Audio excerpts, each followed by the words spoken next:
42 people have been killed when a boat carrying Somali refugees off the coast of Yemen was fired at from a helicopter, the International Organization for Migration says.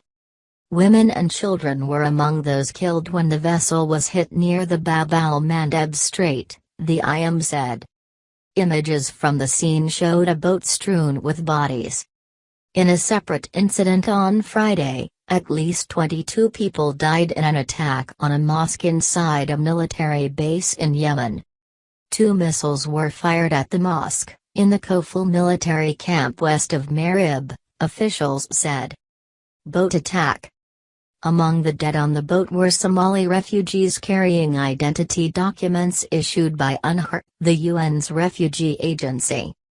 About 80 survivors were rescued and taken to hospital, according to the IM. It is also not known where the boat was traveling to and from. It remains unclear who carried out the attack. A Yemeni trafficker who survived the attack told the Associated Press that the boat was fired at by a helicopter gunship and a military vessel. Saudi Arabia, which is leading a US-backed coalition in the war in Yemen, has US-built Apache helicopter gunships. The coalition, which in general controls Yemen's airspace, has not commented on the incident. A port official told AFP that dozens of Somalis who survived, as well as 3 Yemeni traffickers, were taken to the city's prison. Eric Christopher Wyss, of the International Committee of the Red Cross, described the scene at the port as gruesome and heartbreaking. I saw many men, women and children either killed or horribly wounded, he said.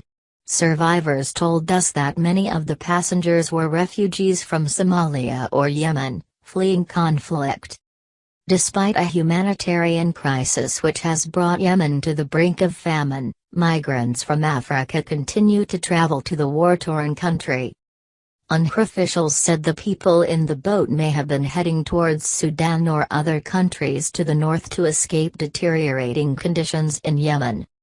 Somalia is also currently at risk of famine, according to the UN, with 2.9 meters facing food insecurity, following decades of civil war and a previous famine in 2011.